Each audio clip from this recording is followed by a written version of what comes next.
Pour vous, M. Ba, est-ce que cela aujourd'hui est un bilan de guerre? Bon, c'est... Plus de 100 Guinéens ont perdu la vie lors des manifestations. Même s'il n'y en avait que 2 ou 3 ou une seule, c'est déjà un lourd bilan. Et ce qui est triste, c'est que cela ne se justifie nullement, puisque il y a des espaces de discussion, de négociation, de débat qui existent. Les principaux protagonistes sont représentés à l'Assemblée nationale. S'ils ont des revendications particulières, pourquoi ne pas utiliser l'Assemblée comme étant l'espace dédié par excellence pour expliciter leur point de vue, leurs revendications et se faire entendre? Sauf que pour eux, aujourd'hui, les manifestants, ces différentes formations politiques, ils pensent qu'ils n'ont personne pour les écouter. Vous savez, je ne partage pas cet avis. J'étais lors du premier incident où le 3 avril 2011, lorsque Zakaria a été tué, 60 de nos responsables ont été arrêtés et une dizaine de maintiens d'ordre incarcérés. Je m'étais opposé à cette manifestation qui ne se justifiait pas, parce que je leur avais dit que c'est une forme de provocation. À peine 6 mois, un nouveau chef de l'État est installé, que quelqu'un d'autre vienne et fasse comme s'il y a un second chef d'État dans ce pays.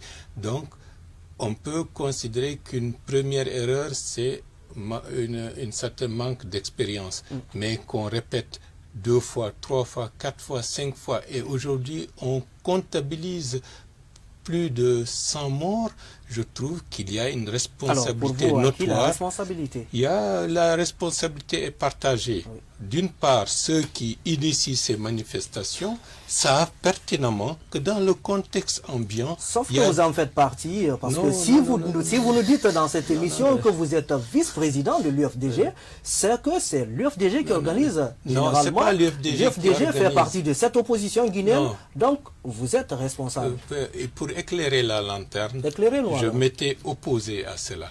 C'est l'une des raisons majeures qui a fait que, par rapport à l'actuel président de l'UFDG, nous avons une vision diamétralement opposée par rapport à la démarche politique dans le contexte actuel de notre pays. Vous le confirmez que vous restez toujours, vous demeurez toujours vice-président de l'UFDG? Bien entendu, j'en suis le fondateur. Ce n'est pas parce que je m'oppose à la démarche de celui qui est à la tête du parti que nécessairement... Sauf qu'on ne vous voit pas aux assemblées générales. Parce qu'ils ont décidé de manière unilatérale, le 4 avril 2016, d'exclure Bahouri. J'ai porté plainte. J'ai obtenu gain de cause au niveau de la justice et ils ont interjeté appel. Et comme vous le savez, lorsqu'il y a une interjection d'appel...